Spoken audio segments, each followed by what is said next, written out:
Grateful. Grateful for me is the word today. Grateful to have a history of a family that thought it was important enough for me to go to Pres.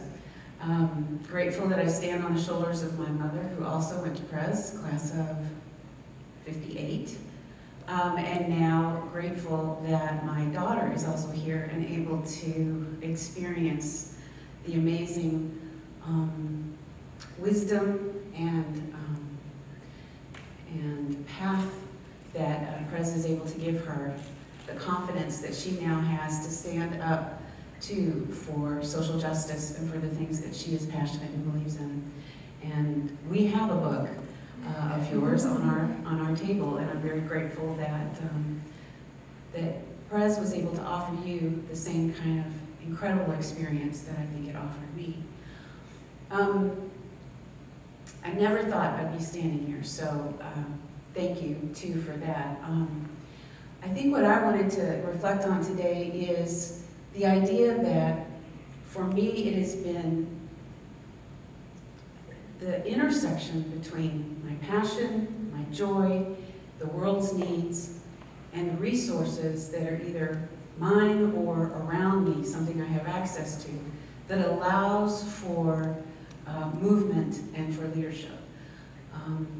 I go back to my days at Pres in psychology and sociology, feeling that social justice and caring for people was very important, and also the retreat programs and realizing that I have an inner voice that is connected to God inside of me, and that faith takes me to the places that I really need to go if I listen hard enough, which I'm not always good at. But I know that in college, at one point, I was sitting in a classroom, and I say this a lot of times to young people because I feel like if this happens to you, you really want to pay attention, where there was a moment of excitement, where there was a teacher just talking about a program and talking about the political situation in Latin America and the United States. This was in the 80s when so many people were suffering and leaving their homes and coming here. And just feeling like I had like butterflies in my stomach, and I started to get really, really excited, and I thought, what is this about? And I went up to him afterward, his name is Brother Phil Aaron, and said, tell me more, what can I read? How can I experience more of this? And he gave me some resources, and from that point on, it was almost like this, it was like a drive. It was something in me, this passion, this joy that took me to Peru, that took me to Guatemala, and then brought me back to my own city to work with mostly the Hispanic immigrants that are here in ways that have altered my life many, many different times.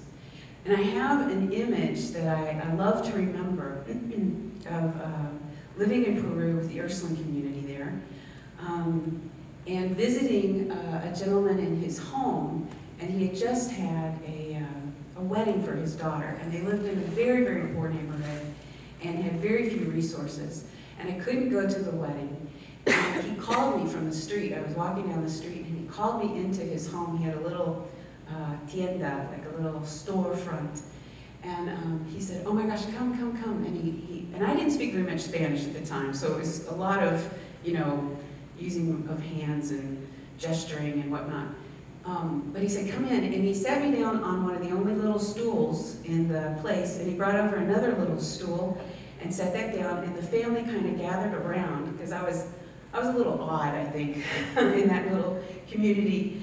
But they brought in a piece of cake that had been left over, and they actually opened a Coca-Cola. Now, I don't really drink Coca-Cola, but it was a big deal to set that on this other little stool and accompany me in enjoying something that happened at this great event in their family. And I thought, what an amazing, it never leaves me, his name was Senor Sembrano, very, very humble family, but it never leaves me the incredible amount of hospitality that he showed me and that the community in Peru showed me, and that I have over and over again experienced in so many places. So hospitality. And then another piece, the word solidarity seems to be so important in the journey that I've been called to, in how can we walk with people, accompany people, and be in connection with people in a way that respects who they are, where they are, and also changes not just them but me. How do we walk together kind of arm in arm? And there was a woman in Peru as well, her name was Senora Olinda, who at the time there was a tremendous change in the economy, and from one day to the next, her what she was able to make that bought breakfast for her family, all of a sudden instead of buying 5 pieces of bread, bought 1 because of the inflation. And I walked in to see her that morning. She worked at the school that the Ursulines had there, and I said, oh my gosh, everyone is in such shock. How are you going to manage? What is going to happen? And she said to me, I couldn't sleep last night. I couldn't sleep at all. And the reason was, and I'm figuring she's thinking about her family, is because she knew of some families that were poorer than her that she was really, really concerned about and was trying to figure out how to get to them and help them. And I thought, what an amazing example of how to be in solidarity with others and not to, but to be open to that kind of compassion and sharing and sacrifice that allows for that kind of justice. So I think I brought all that home with me when I came back to the U.S., and I feel like that's kind of the place I try to live from, how to be a place of hospitality to those who come here, who don't feel quite at home yet, and it has led me to be kind of acutely aware of what's happening, especially with our immigrant brothers and sisters now at the border. And so a couple of months ago, actually it was about a year ago now, my daughter and I talked about what can we do? How can we be present and be hospitable to the folks who are coming, who are so desperate? And at that point, I was able to, I just happened to run across an email that said we need sponsors. And we became sponsors for a family. They came from the border and lived with us. And now that family has sponsored other families, and there's like 25 different individual Honduran folks who have been able to settle here and are seeking asylum. And we feel really grateful and honored to be called a part of their family. So that to me has been, continued inspiration to try to help in the ways that I feel called.